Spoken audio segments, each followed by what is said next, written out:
Hello and welcome back to my channel. Welcome to my channel if you're new. Hi, I'm Kerry and I'm a Disney adult. Now, what makes a Disney film feel Disney? There are many tropes that fall into that category. The happily ever after, the true love's kiss, the missing parents for some illogical reason, many different things. But what would you say are the most Disney of the Disney films? Well, fear not, for I am here to tell you at least my top 5 of what I believe to be the most Disney of the Disney films. So, if you're without further ado, here are the top 5 Disney films that feel the most Disney. Now, in order to decide what would make a Disney film the most Disney film, we need some particular tropes.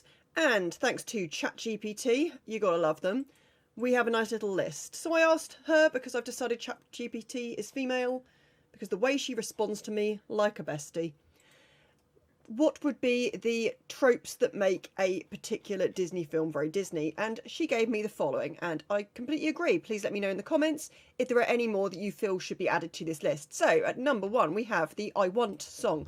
Now, the I Want song can be examples of the I Want song are maybe Part of This World from The Little Mermaid, or that bit in Belle in Beauty and the Beast where she sings I want adventure in the great white somewhere. Those ones. Or When Will My Life Begin from Tangled. Although, to be fair to Tangled, this is only a list from the 20th century, because I just don't think we've got sort of enough to do the 21st as well at the moment. So 20th century Disney films, most Disney films, so they need the I Want song. The orphaned or missing parents, like I mentioned. For some reason, Disney dislikes mothers, and particularly in the 20th century, and yeah, a lot of them didn't seem to have mums, so that seems to be a common trope. The comic relief sidekick, think Mushu in Mulan, or I'm trying to think, the genie in Aladdin, that sort of thing. The villain song, Be Prepared, the one Ursula sings, which has gone completely out of my head. Poor Unfortunate Souls. Why that went out of my head when it's like my favourite film, I have no idea. That's the villain song. The magical transformation, think Aladdin becoming Prince Ali, Cinderella having a whole transformation from the ripped up dress into the ball gown and the pumpkin into the coach, that sort of thing.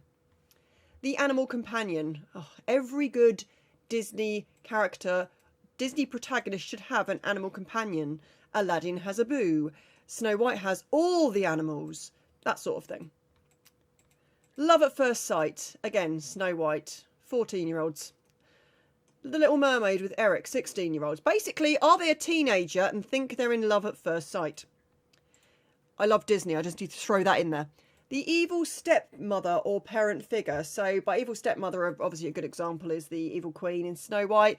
If we go with parental figure, then Claude Frollo in Hunchback of Notre Dame, because he is a parent figure to Quasimodo. Number 9, the clueless yet lovable king. Think in what's the film I'm thinking of? Cinderella. The king in Cinderella, completely clueless, just wants his son to get married and seems to have no sort of logic or understanding to anything. The same with both the kings in Sleeping Beauty. The evil laugh. I am also considering good epic smirks in this as well, because Lady Tremaine in Cinderella I don't think actually does an evil laugh, but she definitely does a damn good smirk. The power of true love. The fact that the happy ending has occurred because of an act of true love or the power of true love. The happy ever after ending. They've all got to have it. The villain's dramatic demise. Think Gaston falling off the side of the castle in Beauty and the Beast, or the evil queen again falling off the edge of the cliff, or Maleficent falling off you get the idea. Number 14, the mentor figure.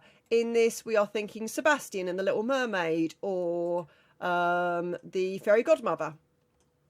Breaking into song mid-scene. This is the final one, the 15th trope checklist, and I think pretty much every Disney film that has a decent amount of songs in it will be guilty of this at some point. So, without further ado, here is my number 5 in the list of top 5 Disney films that are the most Disney. Aladdin! Now, number 1, can we just focus on one thing here? When you zoom in to the video and DVD cases, this is what the images actually look like. Now, why Jasmine looks like she is in Daria. I have no idea. And as for Aladdin, he almost looks like Tintin. It is very strange. Jafar has absolutely no face whatsoever. And the genie's basically the only one who looks normal in the film. But anyway, I digress. So, the I Want song. Yes, Aladdin at one point sits on the rooftop and sings, I want so, there's so much more to me. That's his I Want song. So, tick. Number 2, the orphaned or missing parents. Okay, Jasmine is missing her mother, shock, and Aladdin is missing both parents, so definite tick on that one. The comic relief sidekick, the genie. The villain song. Jafar does not have one. I've been going through all the songs in my head. Nope, he does not have a villain song. The magical transformation, as I mentioned at the beginning, Aladdin into Prince Ali. The animal companion, Abu. And Raja, you could say as well. Love Raja. Love at first sight. I don't know if it's necessary for Jasmine, but it's definitely for Aladdin. When he sees Jasmine in the marketplace, it is love at first sight, even before he realises she's the princess. He just sees her face and falls for her. The evil stepmother or parent figure. This film does not have that. There is no parental figure or anything that is horrible in this film. The clueless yet lovable king ruler, the Sultan. Definitely, possibly the most stupid ruler in any of the films, but he's still very lovable. The evil laugh, Jafar definitely does that, particularly when he's turning into a snake. The power of true love, well, yes. The power of true love is strong enough that Jasmine refuses to basically do anything unless she can marry Aladdin. So I'd say that's the power of true love, because they get what they want at the end and they become, basically Aladdin becomes the future sultan and he's married to Jasmine. The happily ever after ending. I think I just told you that. The villain's dramatic demise. He ends up inside a lamp for potentially 10,000 years, according to the genie. So I think that's pretty dramatic. It's not so much a demise, but, he doesn't die, but he might as well have. The mentor figure. I debated on the genie for this, but I figured he is more the comic relief sidekick than the mentor figure. And then finally breaking into song mid-scene. Come on, he's like trying to get away from some guards and he suddenly starts singing, gotta keep one jump ahead of the breadline. So I'd say that's pretty much breaking into song mid-scene. So in number 5, 5th place, Aladdin. Number 4, Beauty and the Beast. Again, look at this picture. Look at Gaston. That's all I need to say. Gaston and his little dot eyes. The I Want song. As I said in the beginning of this video, the I want adventure in the great white somewhere. She even says I want. The orphaned or missing parents. We don't know where the beasts are, but he is quite old, a fair bit older than her, we believe, so who knows. And also she's missing her mother. Her mum has died previously, which we find out in the second film. In the live action. The comic relief sidekick. I would say that Lumiere and Cogsworth are the comic relief sidekicks. The villain song, Gaston. Gaston's such a great song. It's definitely a villain song. It's very what goes on about how wonderful he is. So I say that's a villain song. The magical transformation. Obviously, he has turned into a beast, then turns back into a human. So, in fact, they all turn back into humans. That's a big magical transformation. The animal companion. I would say Philippe, the horse, and also the dog that has been turned into a footstool is an animal companion. Love at first sight. No, we do not have this in this film, and that's almost what makes it such a good film, is that such a good story, is that Belle doesn't instantly fall in love with the beast and the beast doesn't instantly fall in love with Belle. So, they have to get to know each other and, realise who they are beneath the exteriors, particularly in the beast's case, and they fall in love that way. The evil stepmother or parent figure. There isn't one. The clueless yet lovable king ruler. There isn't one. Okay, so Maurice is clueless, but he's not a king, and he is lovable, but he's not a king or ruler. The evil laugh. Gaston definitely does. I'm sure he does that on the top of the castle, and he does it at some other points. I think before seeing Gaston, or afterwards. There's definitely some evil laughs going on there. The power of true love. Obviously, the power of true. The whole reason he turns back into a prince, a human, I should say, and all the people in the castle turn back into people, is the power of true love. She says, I love you, and that breaks the spell. Happily ever after. Obviously, everything goes back to normal. They're happily ever after, in love, and all the rest, so definitely. The villain's dramatic demise, as I said earlier, he falls off the side of the castle. The mentor figure. There isn't one, really. I mean, arguably you could say Mrs. Potts, maybe even the wardrobe, but I wouldn't say specifically mentor, you know, a mentor figure. And then finally, breaking into song mid-scene. Yeah, they do it the whole way through the film, so. Anyway, so that was number 4, Beauty and the Beast. Number 3, Sleeping Beauty. Now, obviously, this is pretty obvious as having a lot of the tropes, so let's go through them. The I Want song. The song she sings in the forest is an I Want song. Orphaned or missing parents? No, we know where her parents are. She's not orphaned. I mean, maybe she might think she is, but no, I'm not even sure if she knows that. You don't really get any sort of backstory on what she thinks the situation with, that she's just being raised by 3 fairies. She doesn't know they're fairies, just 3 old women, really. The comic relief sidekick. Oh, I had this, it's gone. The comic relief oh, the 3 fairies. The 3 fairies are the comic relief sidekick. They are comic relief. The villain song, we don't get one. I think Maleficent would have done an amazing one. The magical transformation. Yes, the fact that he kisses her, it breaks the spell. I would say that's a magical transformation. She sort of becomes sort of the princess as opposed to Briar Rose. The animal companion. She has many. She's like Snow White. Love at first sight. Yes, I believe they both have love at first sight. Not quite first sight, like he doesn't look into her cradle when she's a baby and go, oh yes, love her. You know, because he's about 4. But definitely when they see each other as adults, I say adults lightly, she's 16, but still. Definitely love at first sight. Evil stepmother or parent figure. Nope, this one doesn't have that. Clueless yet lovable king ruler. Yep, Stefan and Hubert are both very clueless yet very lovable kings. The evil laugh. Maleficent may be the queen of evil laughs. The power of true love. Yes. Again, he kisses her. That breaks the spell. Happily ever after. He kisses her. It breaks the spell. Everything goes back to... You know, pay attention.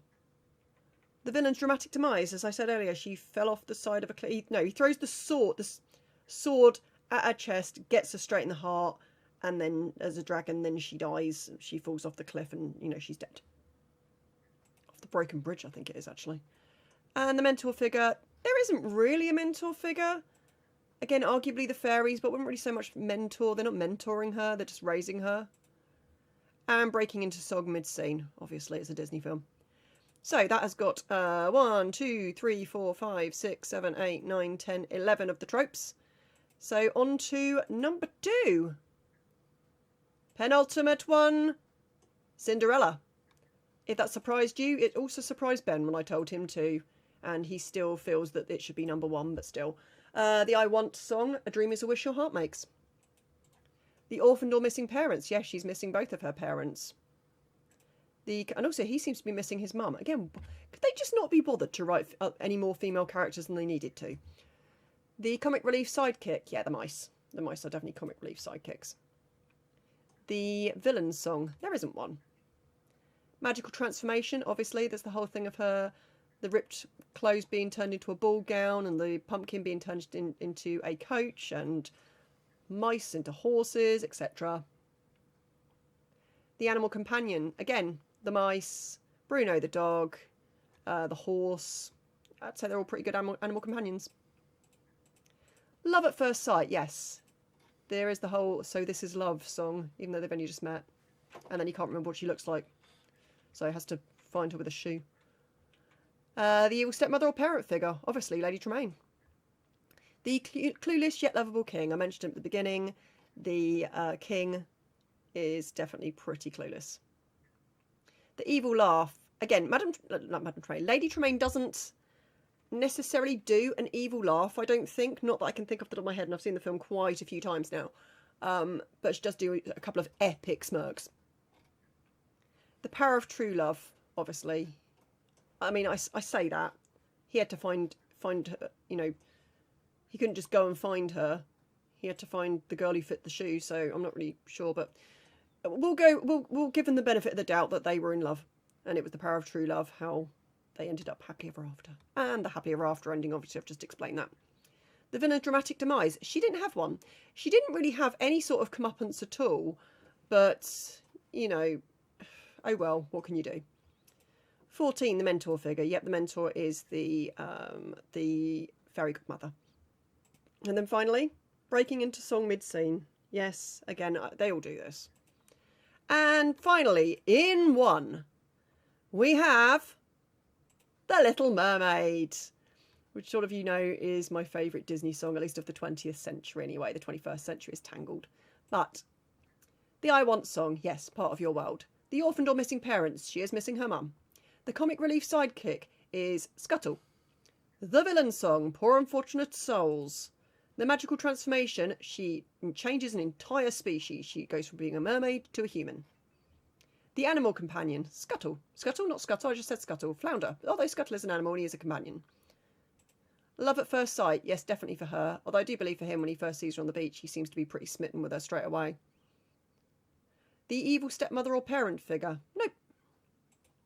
The clueless yet lovable king ruler, yes. Triton really doesn't seem to have a clue what's going on. He just kind of sits on his throne and just lets everything else happen around him and sends people like Sebastian to go and sort the problem. The evil laugh, yes. Ursula definitely does the evil laugh, especially there's the whole thing obviously when she's disguised herself as Vanessa and is looking in the mirror and is laughing at the end of the song, and the reflection is the regular Ursula laughing back. So definitely an evil laugh.